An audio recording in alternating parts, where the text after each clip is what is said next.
Quando estudamos a grandeza física temperatura, nós vimos que temperatura é a medida do grau de agitação das partículas e moléculas que formam um determinado objeto.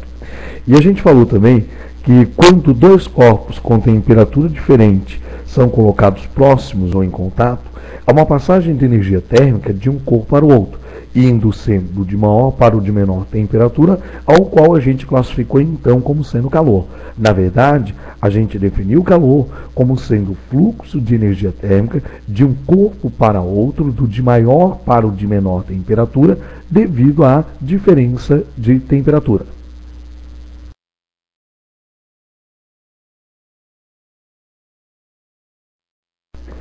Nós temos três processos de transmissão de energia térmica de um corpo para o outro. E o primeiro a ser analisado é a condução. A condução é definida como sendo a transmissão de energia térmica de um corpo para o outro por contato.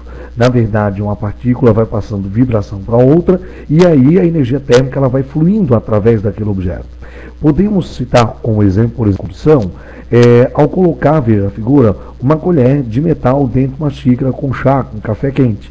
Quando fizemos isso, notamos que depois de algum tempo o cabo da colher também estará igualmente aquecido. Por quê? Porque as partículas da parte inferior da colher, da concha, recebem energia térmica por condução do chá, do café quente. E essa vibração ela é transmitida até o cabo da colher. Outro caso que temos também, um exemplo prático que você pode fazer, pegar uma plaquinha de metal e colocar na ponta um pedacinho de cera grudado. Quando levarmos esse metal com essa cera presa na ponta e aquecermos em uma extremidade, você irá ver que a cera da outra ponta irá derreter, ela vai cair. Por quê? Porque foi transmitida energia térmica por condução de partícula a partícula, de molécula a molécula. Outro caso, a outra figura, é passar roupa. Quando se passa uma roupa, por exemplo, se usa um ferro, o ferro, por condução, passa energia térmica para a roupa. Por quê? Por contato. Então, condução é a passagem de energia térmica de um corpo para o outro, de partícula a partícula, de molécula a molécula.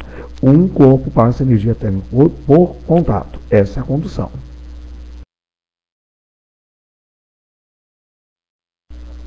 O fluxo de energia térmica de um corpo para o outro, através da condução, ele pode ser medido pela lei de Fourier. A lei de Fourier é a medida do fluxo de energia térmica. Ele depende diretamente da constante de condutibilidade térmica do material, quer dizer, a facilidade que um corpo tem de deixar fluir energia térmica por ele, é diretamente proporcional à área que se tem e à diferença de temperatura. E esse fluxo de calor, ele é inversamente proporcional à espessura da parede. Quanto mais espessa for a parede, mais difícil será de passar energia térmica de um lado para o outro. Esse fluxo de calor é medido em calorias por segundo.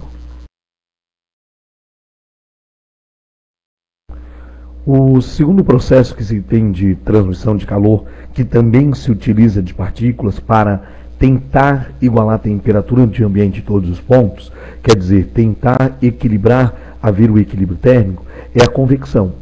A convecção, por exemplo, é o que acontece no interior das geladeiras tradicionais. Aquela geladeira onde o congeladorzinho fica na parte de cima, gente, temos aquelas grades. Dá uma olhadinha na figura. Quando a geladeira está ligada, o congelador ele refrigera, ele diminui a temperatura do ar em cima, diminuindo a temperatura, as partículas ficam mais juntas, logo fica mais denso, o ar fica mais pesado. O ar frio ele vai descer e o quente que está embaixo, perto da caixa, por exemplo, verdura, de legumes, vai subir. Quando o ar quente sobe, ele se aproxima do congelador, ele vai resfriar, e resfriando, ele desce e o ar quente sobe. Esse tentar igualar a temperatura de um ambiente com a movimentação de partículas, o mais denso descer e o menos denso subir, isso a gente chama de convecção, que é o que acontece também no interior de uma panela com água. Olha só, a chama ela aquece o fundo da panela por condução. O fundo da panela aquece as primeiras camadas de água por condução. Só que depois que a água é aquecida, as partículas se botam a se agitar mais, aumenta o espaço vazio entre as partículas, ela fica menos densa, a água quente sobe e a fria desce. Olha, a figura é a seguinte, se a gente colocar um pouquinho de areia fina no fundo da panela e pegar uma panela, por exemplo, daquelas de vidro, a gente consegue ver a areia subindo e descendo. A gente consegue perceber as correntes de convecção. A convecção ela acontece nos líquidos e gases.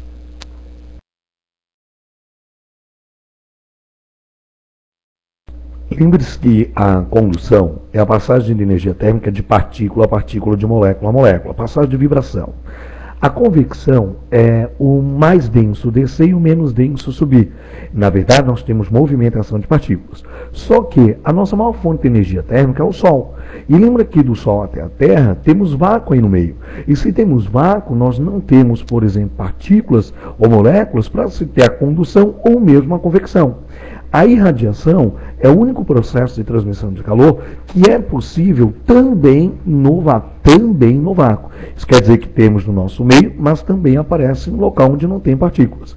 Na verdade, a transmissão de energia térmica do Sol para a Terra é efetuada através de ondas eletromagnéticas. Lembra que onda eletromagnética não necessita de um meio material para transmitir, para transportar energia.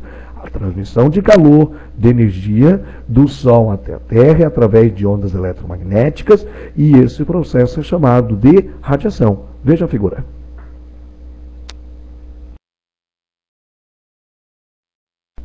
A garrafa térmica tem como função minimizar a perda de energia térmica de um café, por exemplo, que é colocado no seu interior, ou mesmo água gelada que se coloca dentro da garrafa e que não se quer que ela volte à temperatura ambiente.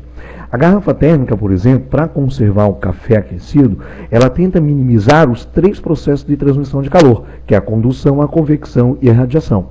A garrafa térmica, primeiro que ela é formada de vidro. O vidro é um bom isolante, ele é mau condutor. Segundo, entre as paredes da garrafa, entre paredes duplas de vidro, eles tentam fazer o vácuo. Quer dizer, tirar um pouco do ar que tem entre elas para diminuir a perca de calor por condução, e alguns acham que por convecção também, que ajuda, minimiza um pouco a convecção, só que não é esse o principal processo, a principal intenção do vácuo entre as paredes. O vácuo entre as paredes é para impedir a condução. E temos também a parte, o vidro espelhado. Por quê? Para não haver perda de calor por irradiação. Mesmo o café não emitindo luz que a gente possa perceber, a luz visível, mas ela irradia também energia térmica por irradiação. Então, a garrafa térmica, a parte espelhada, é para impedir a fuga de calor por irradiação. As paredes serem de vidros é para não haver condução. As paredes duplas com vácuo entre elas é para condução e também utilizado para a convecção, que é um processo, neste caso, de menor intensidade. Então a garrafa térmica tenta ser um isolante para minimizar a perda de calor, quer dizer, para que a temperatura se conserve durante um tempo maior. Olha a figura.